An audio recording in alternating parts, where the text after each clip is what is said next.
राष्ट्रपति द्रौपदी मुर्मू ने नई दिल्ली में संस्कृत के विद्वान जगत गुरु रामभद्राचार्य को 58वें ज्ञानपीठ पुरस्कार से सम्मानित किया।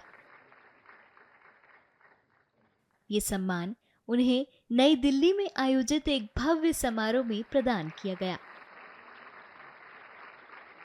इस मौके पर राष्ट्रपति ने उनके साहित्यिक योगदान और समाज सेवा की सराहना की। बता दें कि जगत गुरु रामभद्राचार्य केवल एक महान साहित्यकार ही नहीं बल्कि एक समर्पित समाज सेवी भी हैं। उन्होंने संस्कृत साहित्य को समृद्ध करने के साथ साथ दिव्यांगजनों के कल्याण के लिए भी कई कार्य किए हैं। दृष्टिहीन होते हुए भी उन्होंने वेद, उपनिषद, महाकाव्य और भारतीय दर्शन में असाधारण विद्वता अर्जित की है।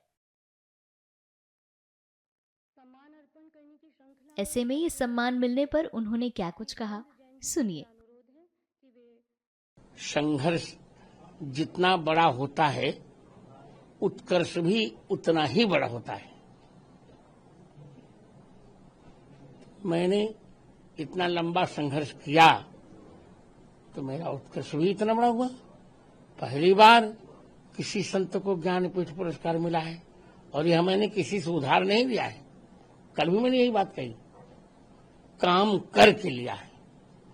कोई सोच नहीं, कोई सिफारिश नहीं, किसी का कुछ नहीं। अब तक 250 पुस्तकें लिखी मैंने, उसमें 150 पुस्तकें संस्कृत में है। संस्कृत में मेरे 4 महाकाव्य हैं, भार्गव राघवीयम, गीत रामायणम, दशावतार तीर्थम और रामानंदाचार्य तीर्थम। कालिदास ने 2 महाकाव्य क्यों लिखे, वो भी 1.5 माना जाता है। रघुवंश का कुमार संभव पूरा नहीं होता और सबने एक महाकाव्य लिखे, पर मैंने 4 महाकाव्य लिखे और संस्कृत विद्वत जगत में उनका बहुत सम्मान भी है। केवल पाणिनि अष्टाध्यायी के 3015 सूत्रों पर मैंने 10,000 पृष्ठों का ग्रंथ लिखा। इसमें मेरे 55,000 तो मेरे निजी स्वरचित श्लोक हैं।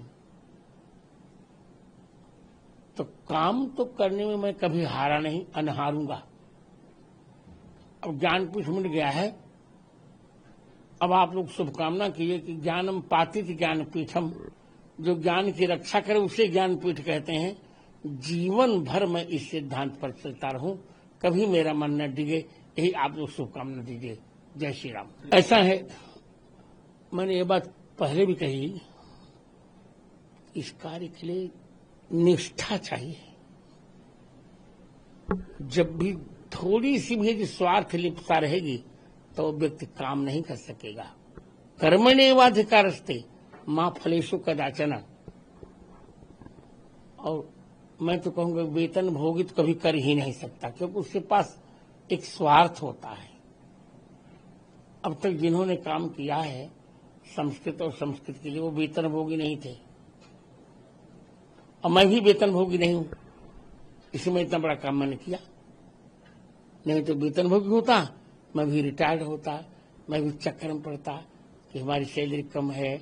ऐसा कभी असिस्टेंट प्रोफेसर, फिर उपाचार्य, फिर आचार्य, फिर भिन्न भिन्न पदों पर, पदों के लिए व्यक्ति, पदों के लिए मन हमारा दिखता रहता, हम काम न कर पाते।